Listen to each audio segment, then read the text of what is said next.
Okay, I'm jumping into Windlands with the Oculus Rift DK2 and an Xbox 360 controller. Yes, they still have a use, and it's actually probably the best or only way to really play this game, as it uses left trigger to fire a swinging grappling hook, right trigger to also fire a swinging grappling hook, and then the shoulder buttons to fire climbing grappling hooks. Now this is a really weird exploration, climbing, free running platformer.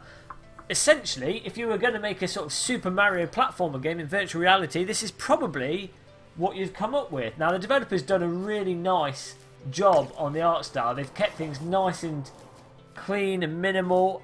As a result, it runs really well. Now I am using a GTX 970 on an i5, but I did get a chance to load this up briefly with my GTX 760 and it ran really well. And regardless of the graphics settings you put it on, you know, it looks the same for everyone. It just seems to work well, and I think that's one of the things with these really tight cartoon style shaded effects. Look at these little smoke particles coming off the floor, the little clouds. Just looks really nice, like that Polygon World demo, and it's really effective. It just, because it's consistent, immerses you in the world. Now the objective, from what I can gather at this point in time, this is a sort of demo. They've still yet to release the full version of the game. The objective in this, from what I gather, is to simply collect these little golden orbs by climbing on things. Now, it is a little bit tricky. If you've ever played Worms 2 and done rope jumping in that in 2D, this is sort of like that in 3D. Let's get around here. Let's get one of these orbs and see what happens. Get a nice sound effect. And I think there's more to collect. Now the music and sound is all very nice as well. I didn't put the headphones on, I haven't even got them on. But they have really good sound for when you're moving faster. You get a good sense of wind, or sort of feeling of wind, which gives you a sense of speed, which is really nice. The background music is quite nice and relaxing and just draws you into the theme of the world. Look at the view from up here. That's spectacular. It really invites you to want to explore. I think they've gone for this really sort of organic exploration aspect to it. I hope the final game has that feel to it. And I think the developer also said that they were inspired a bit by Shadow of the Colossus, with the eventuality of having giant monsters to slay or do something with, which would be absolutely incredible. Can you imagine that? Grappling around, trying to stay a hold of giant lumbering beasts would be fantastic with this. And the aspects of VR that work really well with this is obviously the ability to look around, but you really do get a sense of the three-dimensionality of things, but a sense of being up high and being placed in the world is really prominent in this demo. And you can tell they've really designed it around VR. I don't think this would... Oh, you probably could play it on a normal screen, it just wouldn't be the same. As we're falling off the level... Oh dear. Oh dear. I think we're in trouble. Now it does take a little bit getting used to if you're used to using a keyboard and mouse, because the mouse uses... It doesn't have up and down look, just left and right. And it kind of relies on you to look around with your face, which makes sense with the way they set up the grappling hook. But at first, if you're used to FPSs, that's really disorientating. And as I say, you really need to use a keyboard, not keyboard, you really need to use an Xbox 360 controller due to the way it has 4 different grappling hooks, and it, you know, you can tell that's what they've designed the game around. Let's turn the brightness up. But it looks a lot better when you put the brightness up instead of it being dull. I don't know why I turned that off. These little particle effects are nice. A lot of this is a thing with 3D games, and especially in VR, is to have these little particles floating around, and they're often overdone. But in Windlands, they're just not. They give a little bit of environment. They're quite subtle. They do look awesome. They're just subtle, and they're just there. Give a little sense of being in a world. I think if you're in a windy place and you have them moving around faster, it gives you a nice sense of there being an atmosphere around you. Oh, there's a little orb there. Let's get that.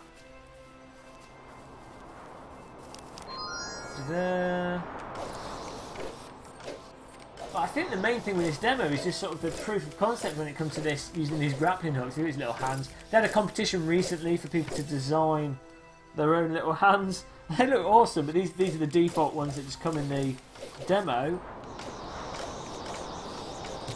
Whoops. I think I died then. I hope I have to go and collect all the orbs again, but I think that's just reset me from fall damage. Where should we go now? Let's try and get that one. Let's try and go up there. Yeah, that's resetting you because of fall damage. You can turn that off, but I guess that just keeps the pressure up a little bit. Let's go. Where should we go? I think this game just really gets the balance between having a nice mechanic, which is tricky, but I can see, and I'm useless with it at the moment, but I can see, whoops, I can see how this could get really addictive, and how it, once you get the hang of it, it'll be really satisfying to link up jumps just right. Yeah, I think we've got to go over there, but it's a nice adventure platformer, and gets the balance between it not being too stressful and just allowing you to take things at your own pace. Pace? Your own pace. I'm inventing words again. Brain goes out the window every time I put the DK2 on. Let's try and make a jump. This is really... It feels really steep. Again, that's the kind of thing you don't get on a normal screen. You wouldn't get that sense of, I'm going to fall off a steep, because it's like I'm skiing in France or something. Let's see if we can make this. Oh, no. Get back up the slope. Oh, it's really steep. Come on. Yes, no. Oh. Oh, for some reason you can land on sand without breaking your legs and dying, which is nice. Oh, I don't get all the way back up there somehow. I think what we're supposed to do was loop off one of those trees, get a bit of altitude, and then go around. Let's press start. It seems to respawn us here, but I don't think it resets the orbs. So let's do that. Okay, we're going to latch onto this branch. Oh, there we go. That was smooth. Sometimes you just have to go for it. Now these ones, you're not allowed to go in. You can latch onto them, but if you oops, if you go into them, you die.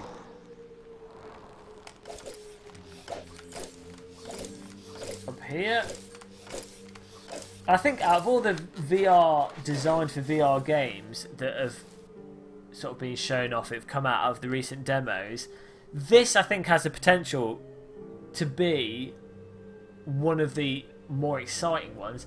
I mean, you know from my channel that I love driving simulators, but I do also like games. I mean, I love games like Shadow of the Colossus, going back, let's think, Tony Hawk's Pro Skateboarder, just games with really tight mechanics or really tight art style to them.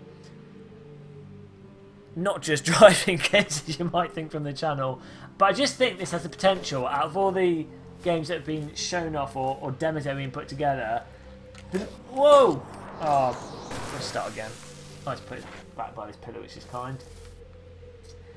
The core mechanics are there with this demo, so that's there. All it is a case of developer of building more levels and putting a story in it, which, you know, for some people that can be a tricky thing, but I think this developer, you know, based off how coherent this art style is and how solid things feel in terms of the music and the environment, I don't think they'll have a problem with that. So it's just a case of this coming out, and I'm pretty sure it'll be a really good game to play, and I think it's one of the ones that I'll be looking forward to getting. And it's a shame I didn't make a video about this sooner. I've been sort of lost in driving simulator land. Don't know how we're supposed to get up there. Maybe we need to go around the edge. Let's do it. Huh.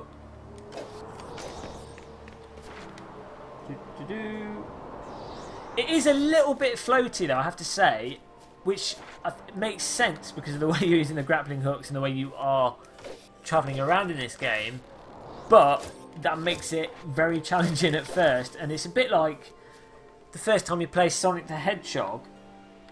That has really floaty, sort of really slow acceleration, which takes a while to get the hang of. I like just doing the two hands at the same time, makes me feel a little bit safer. Oh. How are we getting up there? Do we need to like launch off?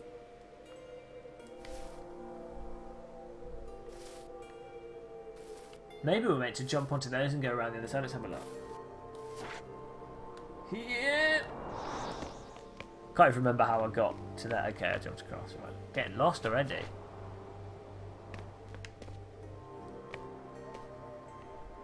Let's just jump across. Let's go onto this. Okay, we're going to swing onto that and then hopefully not go flying out of the level. Look at the little dust storm they put. But it's just a nice... That's a simple way to mark off the boundaries of the map and have it just work with the art style. And I just think this developer gets it in terms of doing things in a minimal way that will work on people's systems, but look really nice, and just work. And I think that's often missing from indie games. You can tell it's likely to be a high quality game when they finish this. Oh no, it's solid, you can't land on it. That's that. Let's go back to the checkpoint. Tell you what though, if you've ever done rock climbing or you like climbing in and of itself, oops, off the edge, this will probably really appeal to you. Obviously it's nothing like real world rock climbing, but just a sense of hanging off things, where it does match up with real rock climbing, even though it's in a completely different way, is the aspect of looking for the right route to actually get somewhere. Obviously, if you're rock climbing for real, everything happens at a lot smaller scale, really close to you, and a lot of it's based around balance. But just finding a path through different situations, I guess, is somewhat like rock climbing. Maybe it's nothing like it, I'm talking nonsense. That's probably the case, but that's the feeling I get from it. No! No! Oh dear. You certainly get a sense of foreboding doom when you feel like you're going to end up falling onto the floor.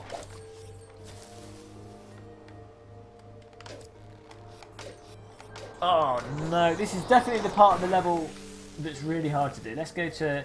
Well, let's just call it a day. I think it's worth giving it's completely free to try. It's worth loading up, giving it a bash. That is a first impressions of Windlands. Now, I did do the tutorial before loading this up, so it's secretly not really a first impressions, but it's a first little go at it.